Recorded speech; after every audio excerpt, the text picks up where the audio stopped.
Okay, when you think about super advanced digital tech, you're probably picturing, I don't know, smart cities, maybe gleaming factories, right? But what if I told you that one of the most incredible innovations out there is completely changing one of the oldest jobs in the world? We're talking about farming.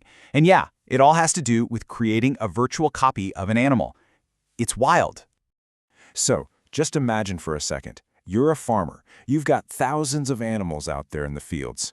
Now, your biggest, most stressful job is trying to figure out if just one of them is getting sick. Because by the time you can actually see the symptoms, it's often way too late, and illness can just rip through the whole herd. So the real question is, how do you spot a problem before it becomes a disaster? Well, for the longest time, the answer was, you just couldn't. The old way was to manage the entire herd as one big group. You know, you treat all the animals the same, you only react when you see a problem, and you just hope for the best. Super inefficient and really risky for disease spread. But now, we're seeing a massive shift to what's called individual precision care. It's a total game changer. We're talking about tailoring care to each specific animal, predicting sickness before it happens. And the tech that's making all of this a reality, it's called the digital twin. Okay, so what on earth is a digital twin? Well, the idea for it is, believe it or not, literally from outer space. To get our heads around how a virtual cow can live in the cloud, we've got to take a trip back to the space race. It all started back in the 60s with NASA. You remember the Apollo 13 mission, right? Houston, we have a problem. Well, the way engineers on the ground solved that crisis was by using a physical, identical replica, a twin, of the spacecraft to test solutions. That was the original concept.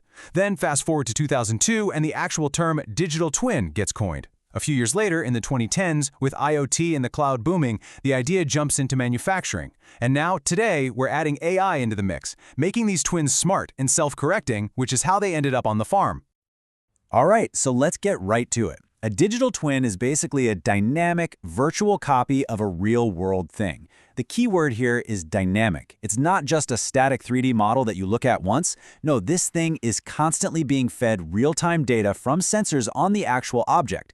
Think of it like a living, breathing digital shadow that mimics its real-life counterpart perfectly, moment by moment.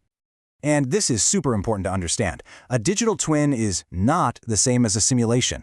A simulation is kind of a one-and-done deal. You plug in some data, ask what if, and see what happens. A digital twin, though, that's a whole different ballgame. It has a constant two-way connection to the real thing. Data flows from the physical object to the virtual one, and then insights and even commands can flow back. It's a living feedback loop that's always on, always evolving. Okay, so let's bring this amazing concept right back down to Earth. Back to the farm. We're not talking about twinning a rocket ship anymore. We're talking about twinning a living, breathing animal. Every single cow, every single pig gets its very own virtual doppelganger. And I think this really nails it. Think of the digital twin as a living digital health record. This is so much more than just a folder with some notes from the vet. It's a dynamic, up-to-the-second picture of that animal's entire life. It gives the farmer this incredible window into not just its physical health, but its mental and emotional state too. So how does this all actually work? Let's follow the data. It's basically a four-step journey. Step one is sense. You've got wearable sensors like a smart collar or an ear tag collecting data around the clock. Step two is process. Now this is cool. A lot of the data is analyzed right there on the farm using something called edge computing. It's like a mini supercomputer in the barn that can fire off an alert in milliseconds if something's wrong. Step three is model. The really important filtered data gets sent up to the cloud to update that virtual twin. And finally, step four, act. The farmer gets a notification on their tablet or phone with a predictive insight telling them exactly what's going on and what to do. So what kind of data are we even talking about here? Well, the first layer is the fundamentals, right? The vital signs. We're talking about tracking heart rate, body temperature, and how fast the animal is breathing. Any sudden spike or drop in these numbers is often the very first clue that something is up, long before you'd notice anything just by looking. But it goes way beyond just vitals. The system also tracks behavior. Is the animal eating and drinking like it normally does? Is it chewing its cud, ruminating? How much is it moving around? It can even detect really critical events, like if an animal falls down or gets into a fight. These little changes in behavior are huge indicators of stress or sickness. And again, they often show up way before a person could ever spot them. And this is where things get really mind-blowing. By using cameras and sophisticated AI, the system can actually start to analyze an animal's emotional state. I'm serious. It looks at facial expressions, its body posture, the way its tail is moving, and from that, it can get a sense of whether the animal is feeling fear or pain. This is a massive, massive step forward for animal welfare. It's about understanding and improving their quality of life in a way we've never been able to before. Okay, so we've got all this incredible, detailed data for every single animal. So what? What does this actually do for the farm?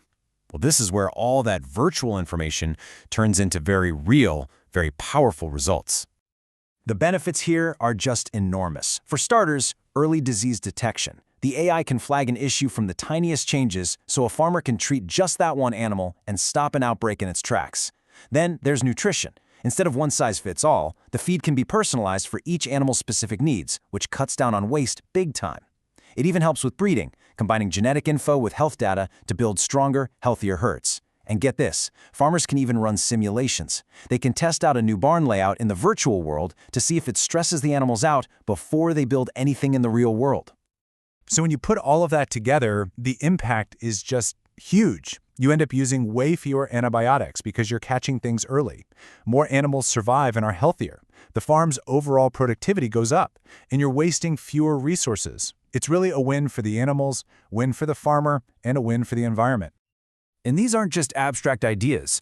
We're talking about real numbers. Let's talk efficiency. Some farms using this precision tech are reporting up to a 30% reduction in resource waste. Just think about that. That's like cutting your bill for feed, water, and medicine by almost a third. That's huge. And of course, that efficiency goes straight to the bottom line. We're seeing yield and productivity jump by as much as 20% on these farms. It really boils down to a simple, powerful truth. Healthier animals are just more productive animals. It's that simple. But look, an idea this powerful isn't just going to stay down on the farm. The exact same concept is exploding across all kinds of other industries. I mean, think about it. In healthcare, they're working on human digital twins to test medicines and even simulate surgery on a virtual you before they ever touch the real you. Entire cities, like Singapore, have a digital twin to plan traffic and manage emergencies. Manufacturing uses them to predict when a machine on a factory floor is about to break. Aerospace uses them to monitor the health of an airplane while it's in the air. The possibilities are just endless. Which really brings us to the big final question, doesn't it? The humble farm has accidentally become this amazing testing ground for one of the most powerful technologies of our time. So if we can create a living, breathing, predictive health record for one cow in a herd of thousands, what's next for us? What does that mean for our own health? It kind of makes you think the farm of the future might just be giving us a sneak peek of our own.